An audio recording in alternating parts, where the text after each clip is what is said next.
Not yet.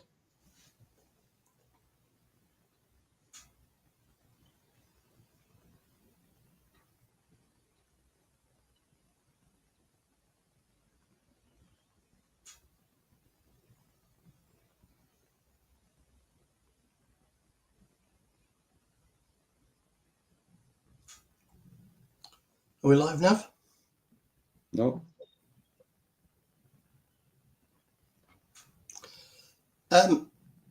Good morning, good afternoon, good evening, depending on where you are.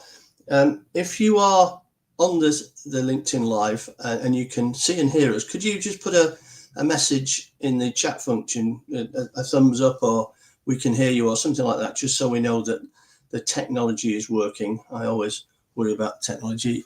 Yeah, so Luis, that's great. So it seems like it's working. So let's get on with this. As I say, good morning, good afternoon, good evening, depending on where you are. And thank you very much for taking the time out to join us today for this first Global Business Culture Matters India session. This is going to be a series of monthly events about this time every month. We'll obviously be sending out the notifications as we go forward. But I just wanted to give you a little bit of background as to why we're running these things. And it's a little bit self-indulgent of me, if I'm honest. As you can see, my name's Keith Warburton, and I'm the CEO of a company called Global Business Culture. We're a specialist training and consultancy business that work in the field of the impact that international cultural differences have when people work in cross-border environments. And I've been working and visiting India since I think it was 1996 when I first went to Bangalore.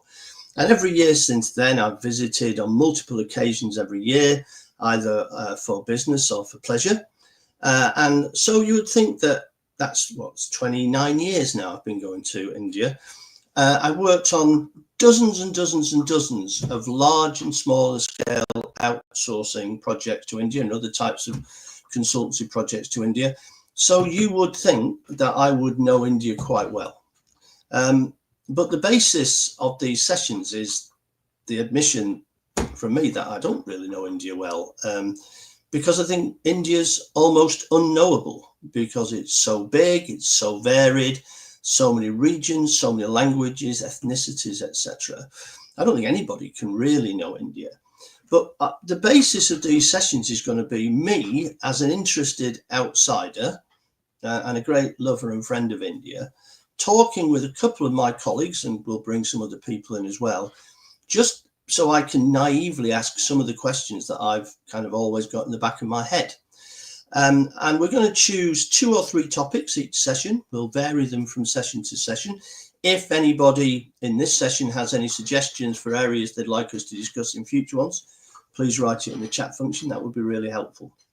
And so I want to find out more about India. And thankfully, I've got with me 2 of my senior colleagues from Global Business Culture, who are both themselves Indian origin. And I'll just let them introduce themselves first before I say a few more words. So Vidya, I don't know if you'd like to introduce yourself.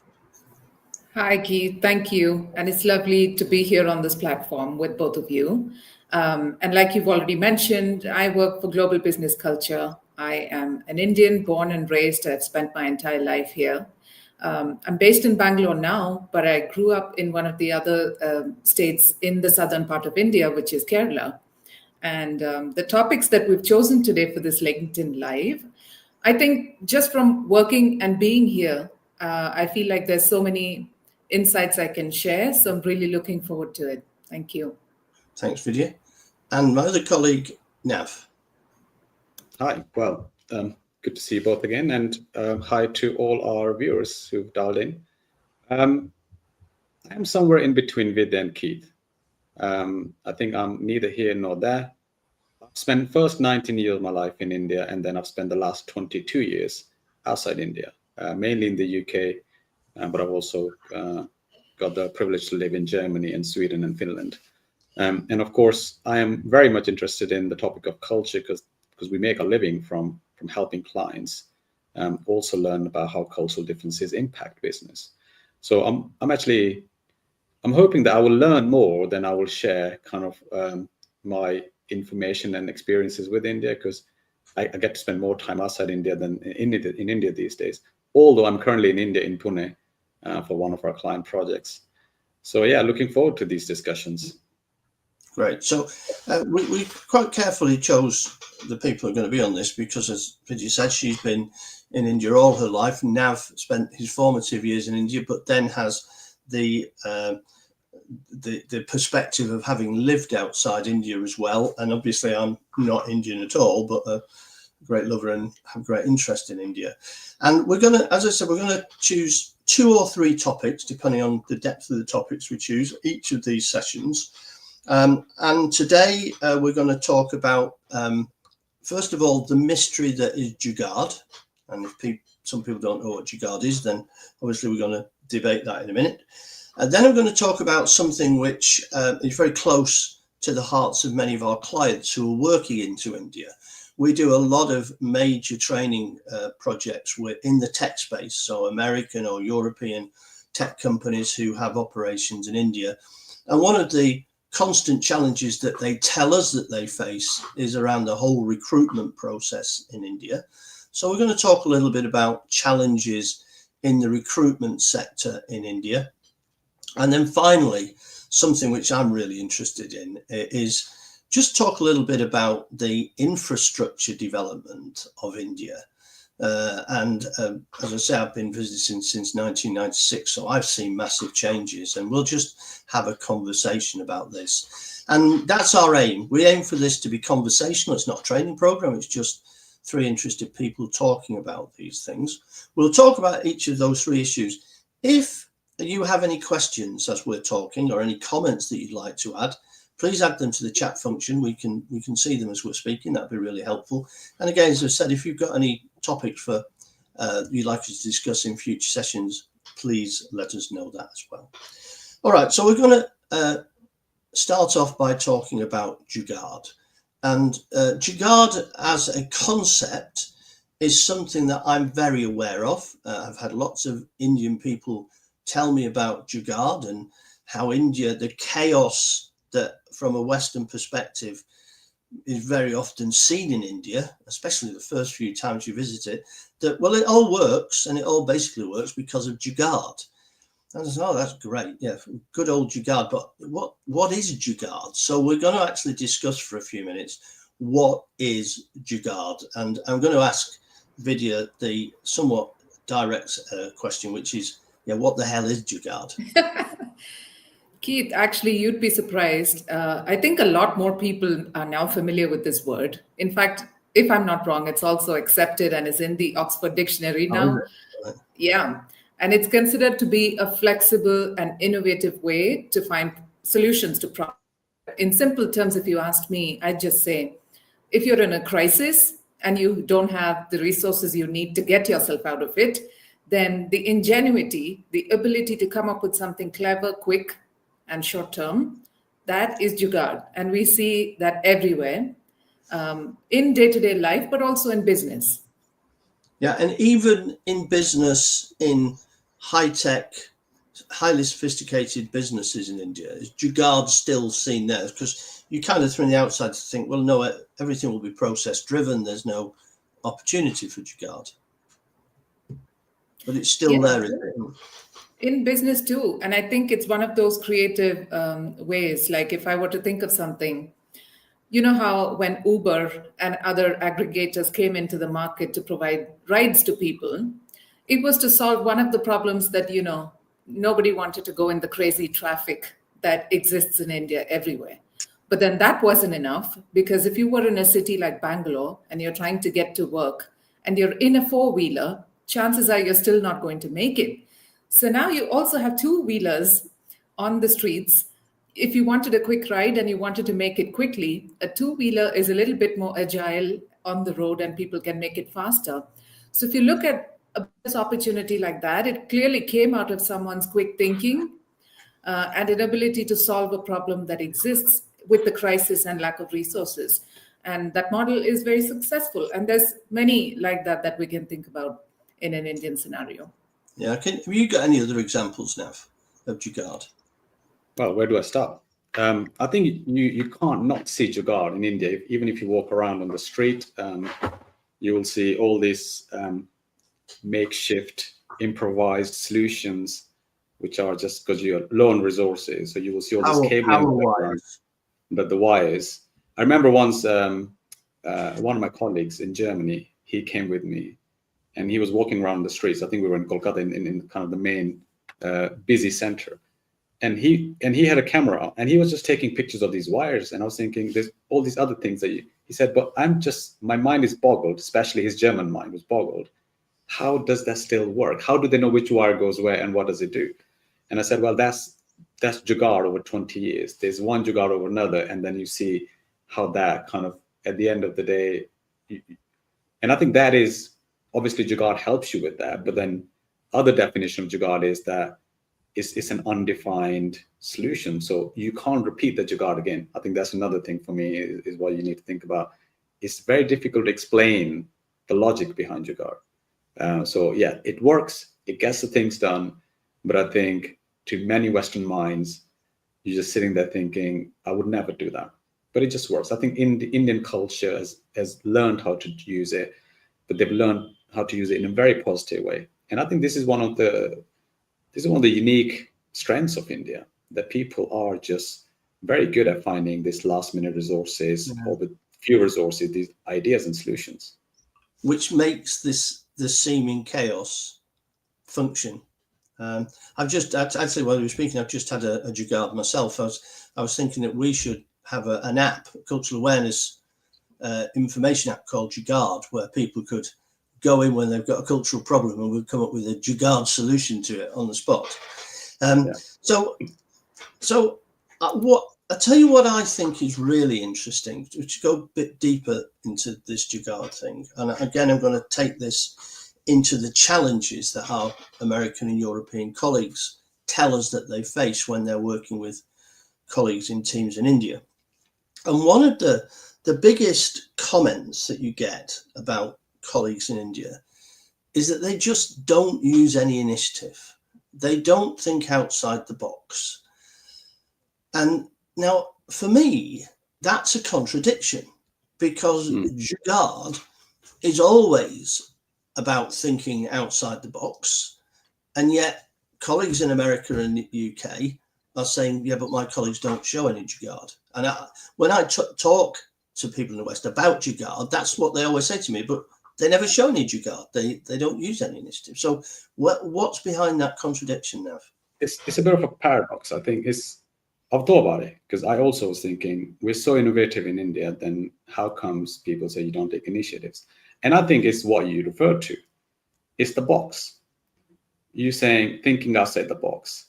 And I think in the West, people are encouraged to think outside the box.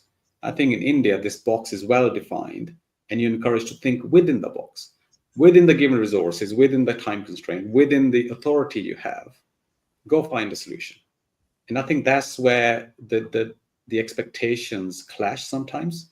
That yes, you've given me a role to do, you've given me a task to do. I think when I work in the UK, teams go outside the box and say, right, I'm going to find a solution, I'm going to implement it, and everyone's going to love it.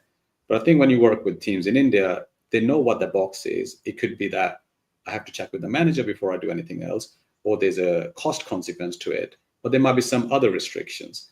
So I think if you define the box well, then I think Indian teams are really good at finding the Jugaad, the solution, the ideas. But I think if the box is not well defined, I think that's where sometimes there's a clash of expectations. I think that's my take on it. Yeah, and I think that's a really good point. And one of the things that we always talk to our clients about, isn't it, that very often in America, a leader will say to me, my team in India is just currently not really meeting my expectations. And then I say to them, well, have you ever actually explained to them what your expectations are? And the answer is invariably no. It's like these leaders in America expect that people in Bangalore will somehow by osmosis know what this Americans' expectations are. And that's a constant problem we're grappling with in the training that we do, isn't it? That trying to set those expectations and get that in alignment. Your expectations are very much reflection of the cultural values that you carry, right? Yeah. Your expectation from how a meeting needs to be run, I think it's very different in the UK, how it is in India. Who drives a meeting? Who speaks when? Can you challenge people? Can you come up with these initiatives? I think the definition, the expectations are very, very different. And many times people just expect the other side to have the same expectations as me.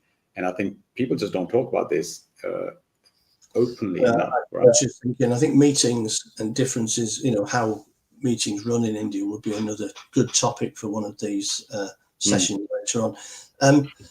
All right, well, I'm just looking at the clock behind your head now. So I think we've got about 14 minutes left and 2 other topics to cover. So I'll move on from that.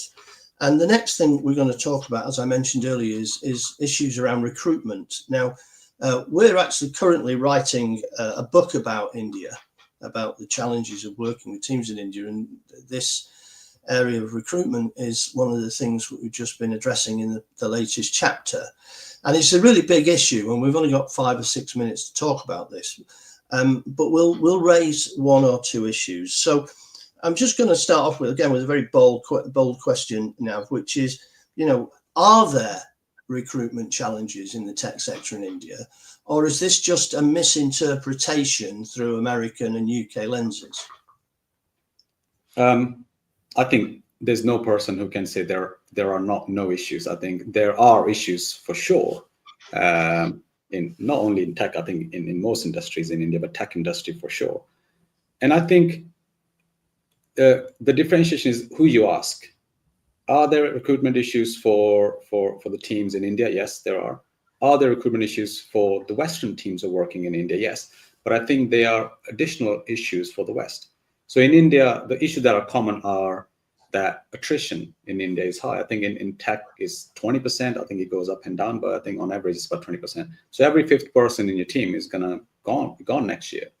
And on average, I think in India, the people stay in one position or one company for no more than 2 years, right? Why is that? Why is that? That is so different from the West.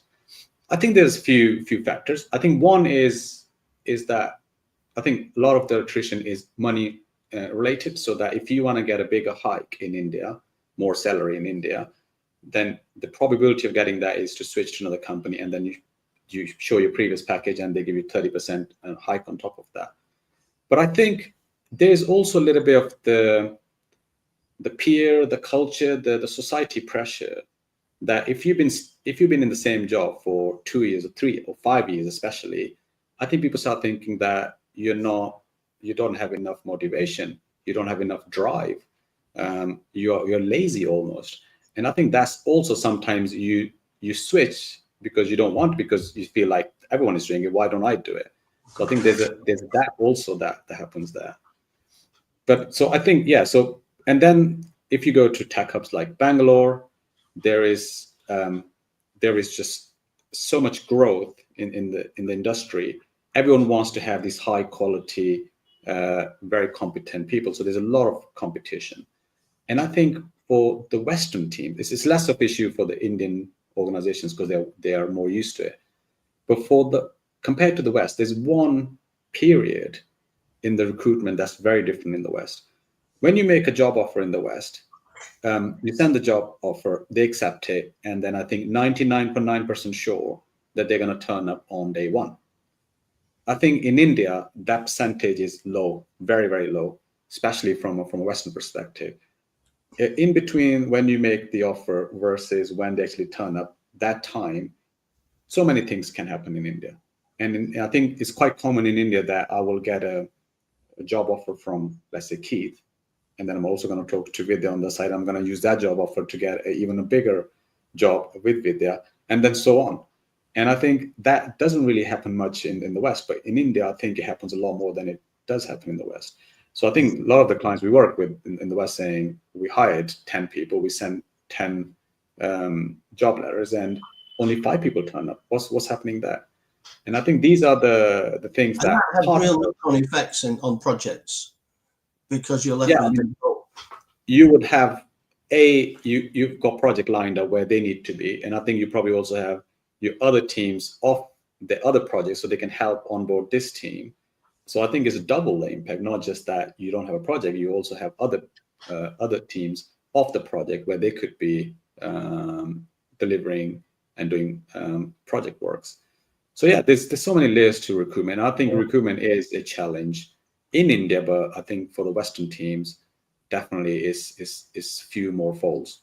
Yeah, and another thanks for that, Nav. Another thing, Vidya, that clients in the States and Europe say to me is, and I don't know how to say this without sounding accusatorial, really, but there's they find there's a mismatch between what is on the CV and the person that they meet. Would you say that's an issue, or is it just anecdotal? It is an issue, to be absolutely honest. And what tends to happen is that the CVs that are written in India, some are short and sweet, but then you also very commonly find 3 or 4 pages which describe in detail what people have done. And in my own experience, I've had that. You read through it and it looks like, wow, this is a lot of stuff to, unpack. And then when you interview the candidate, many of it was, initiatives by the team. It wasn't something that a single person had done, but they thought it was worth mentioning it in the CV. So there is a tendency to exaggerate one's skills, experiences, and achievements within the CV, because there's a mindset that if my CV looks great, I'll at least get shortlisted. And when I talk to the person, then I'll be able to convince them.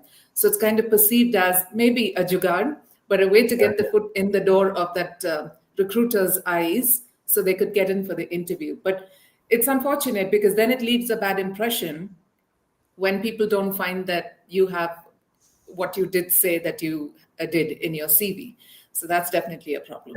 It's the reason I raised that issue was because, as you know, we're currently trying to recruit a sales manager in England, in India for ourselves. And Jyoti, who's doing the recruitment for us, said that she interviewed lots of people, but she found that the CVs didn't match the people that she met. The experience they said they had, they could show no proof of that. And so yes. I think this is just a common thing. And of course, if you've got a team in the States who are doing some of this interviewing, it's really difficult, I think, for them to cut through to the reality of what's happening, because not only have they got the problem of the mismatch on the CV, they also find it difficult to cut through the coded language that the candidates will be doing. And if you're Indian and you're in the room with somebody, you'll be able to see those unspoken messages, you'll be able to understand the coded language, but it's very difficult for somebody from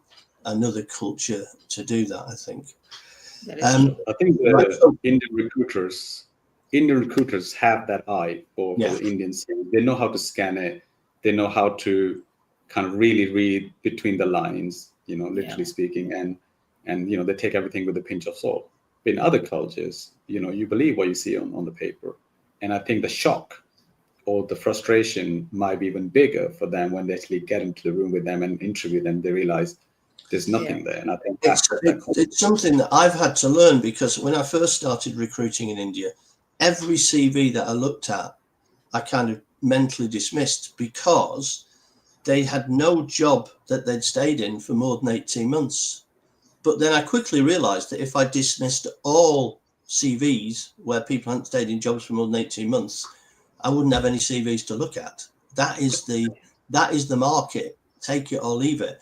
And I think there's a slightly generational thing about this as well, because when I was earlier in my career, if you were interviewing somebody and somebody hadn't stayed in a job for 8, 9, 10 years, you thought they were unreliable. And so there's a generational as well as a cultural thing here, I think. Great. So 5 minutes left, I think. So we'd better move on to the third topic, which is around the changes that we've seen in India from an infrastructure perspective. So I always remember the first time I arrived in Bangalore, 1996, I flew into the old Bangalore airport at the end of Airport Road. I think the only word you could use to describe the old airport was that it was extremely tired. It certainly wasn't an airport worthy of one of the tech capitals of the world. And now when I fly into Bangalore, I fly into this new international terminal, which is kind of an Arabian palace. It's just an amazing, it's one of the best terminals in the world, I think. And that's just one example. When I first went to India, when I first went to Bangalore, there was one supermarket in Bangalore. And now there are hundreds of supermarkets. And that's all happened in 25 years. So it's interesting for me to see how you've seen that being in Bangalore all these years, Vidya. Oh, yes. And this is a topic very close to my heart because it's, I would say it's bittersweet because infrastructure and development and everything, you need that because then it's, of course, a sign that your economy is flourishing, your city is growing, it's attractive to people and everything. But specifically when I talk about Bangalore and the childhood memories that I have of it, it had names like Retirement City, Garden City. These were the names that it was popularly associated with. And the environment was exactly that. It was extremely serene and peaceful and not so polluted. The roads and the pavements were... Well, I'm not words that I associate with Bangalore at the moment. Exactly. You could take a walk. The smell of the air was fresh. Everything was so nice. And I remember that very vividly. And now as the years have gone by and you go to, even a place like MG Road, which is, popular for everyone, even for tourists that come by, it's unrecognizable with all the construction and the flyovers and the roads and the metros and everything that's being built. It's what's left of it is a very congested view. No, you can't really see much of the beauty that there was. And the traffic, of course, I think everyone complains about the traffic in cities like Bangalore. That's a huge change, which is kind of sad. Normally, if I'm flying back from somewhere and my plane is leaving at 2:55 a.m., I'm really unhappy about that. But in Bangalore, that's actually quite a good time because you can get to the airport in less than 2 hours, which is always a good thing. And Nav, you have been spent a lot of. I mean, I know you were born in a different part of India, but you spent a lot of your earlier years and now in Pune, and I think. I'm not mistaken. I think Pune's changed even more than Bangalore, possibly. Yeah, I mean, when Vidya was kind of sharing her bittersweet moments, I was thinking that's pretty much everyone in the cities in India. Not only the big cities like Bangalore and Pune and Mumbai. I think even if you go to tier 2 cities these days, like Indore and all of this, I think people are thinking the same. Yeah, it's great. We have electricity. We have all of this. Mobile phones, and we have 10-minute grocery delivery. I think that is something I'm fascinated by in India. With all the traffic, I can order something on an app now, and it will arrive in less than 10 minutes. You can't. I don't think you can find that anywhere else in the world. I think India is probably one of the only countries, and I think that is how it's changed. And I mean, Pune has changed a lot. I think Pune is probably the next big tech hub in India. Helped by the Mumbai to Pune highway, which is going to cut down that travel distance, in half, really. There's also talk about building a fast train as well now, which I think would be very nice. But I think when I come to cities like Pune, I feel that India is under construction. There's so much buildings, there's so much roads, there's so much new stuff built. You just feel like if I come back in 2 months, and I do come to India quite often in the year, if there are places I don't recognize, I'm thinking, oh, but that wasn't there before, or this new building is here. It's just so dynamic compared to the UK where I live. It's just life just really slows down, right? Yeah. But I think you see that, and that is bittersweet. It's quite exciting, but sometimes it's also scary. But what I find interesting in the development of India, the infrastructure development of India in comparison with, say, China, is that every time you walk around a corner in the developing infrastructure of India, you still see a little corner of traditional India, whether it's a market stall on the pavement, whether it's a small temple or shrine next to the power wires you've just been talking about. There's this incredible juxtaposition, isn't there, of of modern and traditional in India, which I find absolutely fascinating, and I hope that remains going forward. It's a Jugaad. It's a The Jugaad, whole yeah. India is a Jugaad, I think. Yeah. Okay, well, I'm aware that we're coming up to the half-hour mark, so I don't want to keep people longer than they signed up for. So everybody that's listening, I hope you found this useful and interesting. Any comments you'd like to give us, or any questions or any suggestions for future sessions would be very gratefully received. I've really enjoyed this. I think I've learned a lot from Vidya and Nav, and so I'd like to thank Vidya and Nav on behalf of everybody watching. And we'll be publishing the date and the topics for the next session on LinkedIn very shortly, and hopefully you'll be able to join us for that as well. If you've enjoyed this, tell your friends and your colleagues. The more people we've got coming to these things, the better it is. Thank you very much indeed. Everybody have a great weekend. Thanks, Thank everyone. you, everyone. Bye-bye. See you in the next one. Bye for now.